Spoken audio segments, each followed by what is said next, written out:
Chitta, the householder, said. Then he asked him a further question. But Venerable Sir, why are in-breathing and out-breathing the bodily sankhara? Why are thought directed and sustained, the verbal sankhara? Why are perception and feeling, the mental sankhara, mental conditioner? Here I think there's something wrong with the translation. Here it says, householder, in-breathing and out-breathing are bodily. These things are dependent upon the body. That is why in-breathing and out-breathing are the bodily formation. I think I would translate it like this. Householder, in-breathing and out-breathing are connected with the body. Yeah? These condition the body. That is why in-breathing and out-breathing are called bodily conditioner. Stop here for a moment. You see, the body depends on breathing. If there is no in-breathing and out-breathing, the body will die. So, because the body depends on the breath, so the breath is the body conditioner. So the breath is the body conditioner. It conditions the body. It is not dependent upon the body, it conditions the body. Right? And then first one thinks and examines. Then afterwards one breaks into speech. That is why here it says thought and examination are the verbal formation. I would translate as first one thinks and examines. Then afterwards one breaks into speech. That is why thought directed and sustained are the verbal conditioner. You see, before we can speak, we have to think. So, thinking conditions the speech. What you think, it breaks out into speech. You think in a certain way, it follows that you speak in a certain way. So, speech is dependent on thought. So thought is the speech conditioner. It's not the other way around. So thought is the speech conditioner. So thought is vachi sankhara, speech conditioner. Perception and feeling are mental. These things are dependent upon the mind. That is why perception and feeling are the mental formation. It's not a good translation. I translate it as perception and feeling are mental. The mind depends on these things. That is why perception and feeling are the mental conditioner. You see, the mind cannot work without perception and feeling. When you have perception and feeling, that means you have consciousness. Then only the mind can work. So the mind depends on perception and feeling. Perception and feeling conditions the mind. That's why perception and feeling is the mental conditioner. Saying, good Venerable Sir, he then asked him a further question. Venerable Sir, how does the attainment of the cessation of perception and feeling come about? Householder, when the monk is attaining the cessation of perception and feeling, it does not occur to him, I will attain the cessation of perception and feeling, or I am attaining the cessation of perception and feeling, or I have attained the cessation of perception and feeling. But rather, his mind has previously been developed in such a way that it leads him to such a state. Saying, good Venerable Sir, he then asked him a further question. Venerable Sir, when a monk is attaining the cessation of perception, and feeling, which of these things ceases first in him? The bodily conditioner, the verbal conditioner, or the mental conditioner? And he answered, Householder, when a monk is attaining the cessation of perception and feeling, first the verbal conditioner ceases. After that, the body conditioner ceases. After that, the mental conditioner ceases. Stop here for a while. How do you understand this? This cessation of perception and feeling is the highest state of meditation. It surpasses the 4 rupa jhanas and the 4 arupa jhanas. So, you see, it says here, first the verbal conditioner ceases. The verbal conditioner, I remember, is thoughts. Okay? So thought ceases in the second jhana. So he has to pass through the second jhana, then the thought ceases, that is, the verbal conditioner ceases. After that, the bodily conditioner refers to breath, breathing. When the breathing ceases at the fourth jhana, so the breath ceasing is the body conditioner ceasing at the fourth jhana. Then only later perception and feeling can cease. So you can see he has to pass through the second jhana, the fourth jhana, before he can enter the state of the cessation of perception and feeling. Saying, "Good Venerable Sir," he then asked him a further question. "Venerable Sir, what is the difference between one who is dead and gone and a monk who has attained the cessation of perception and feeling?" Stop here for a moment. Why does he ask the difference between a body that is dead and a body that has attained the cessation of perception and feeling? Because they look quite the same. When a person attains the cessation of perception and feeling, consciousness also ceases. All the six consciousness ceases. So because the six consciousness ceases, when the person attains that state, he looks like a dead person. The breathing has stopped, the heart has stopped. Everything seems to have stopped. Just like a dead person. And that's why I asked him what's the difference. And Venerable Kamabu said, "Householder, in the case of one who is dead and gone, the bodily conditioners, that means the breath, has ceased and subsided. The verbal conditioner has ceased and subsided, that means the thoughts have ceased and subsided.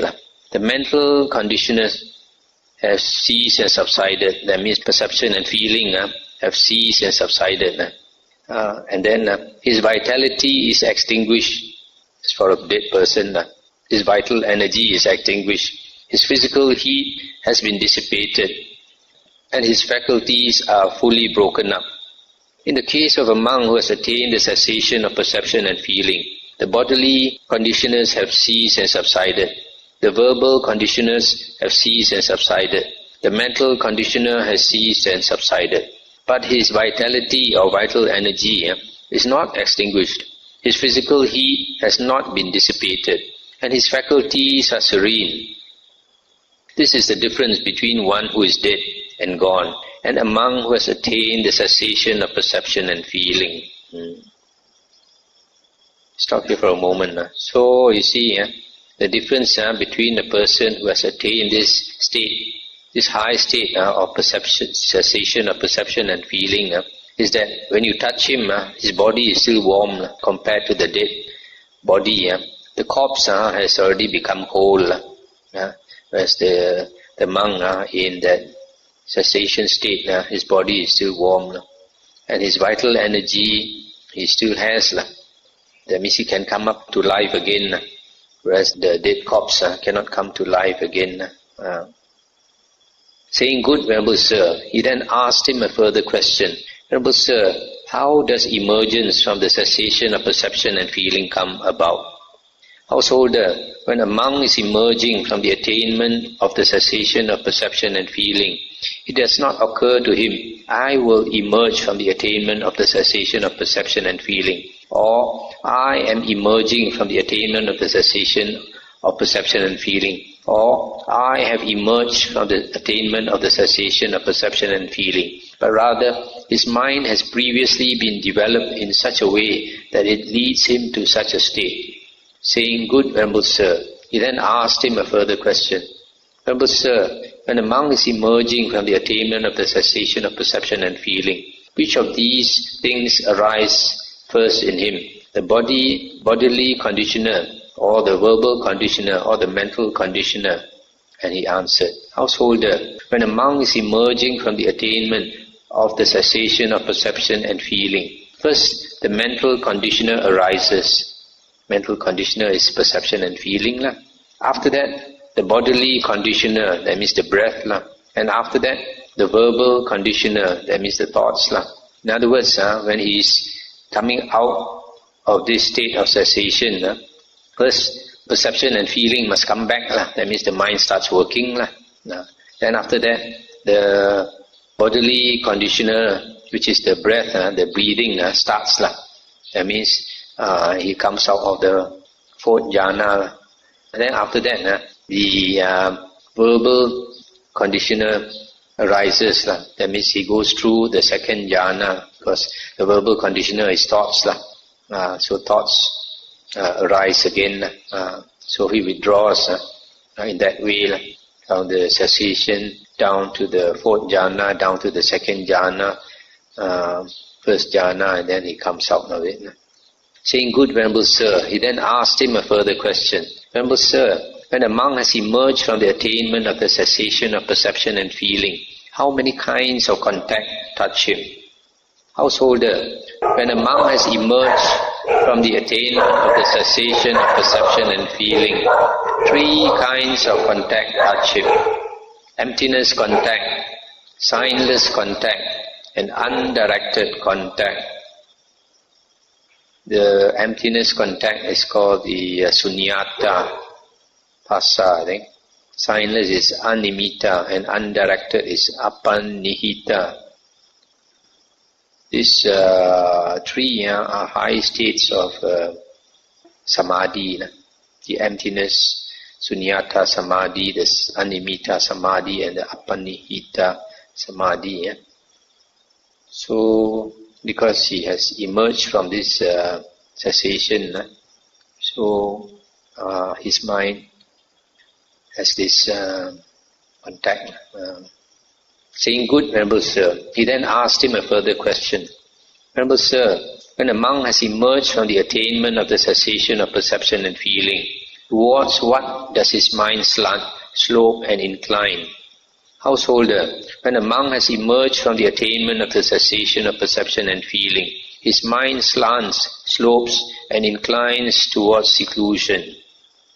Stop here for a moment. So you see, a monk who has attained high states of concentration, when they come out of it, they don't want to talk to people, they don't want to associate with people, they want to be aloof, because it is so pleasant. Does not experience any dukkha.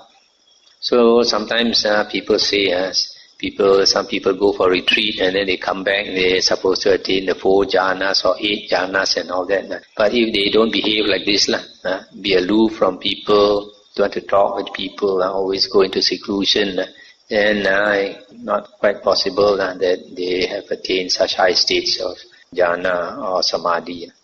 "Good Venerable Sir," Chitta the householder said, that having delighted and rejoiced in the Venerable Kamabu's statement, he asked him a further question. "Venerable Sir, how many things are helpful for the attainment of the cessation of perception and feeling?"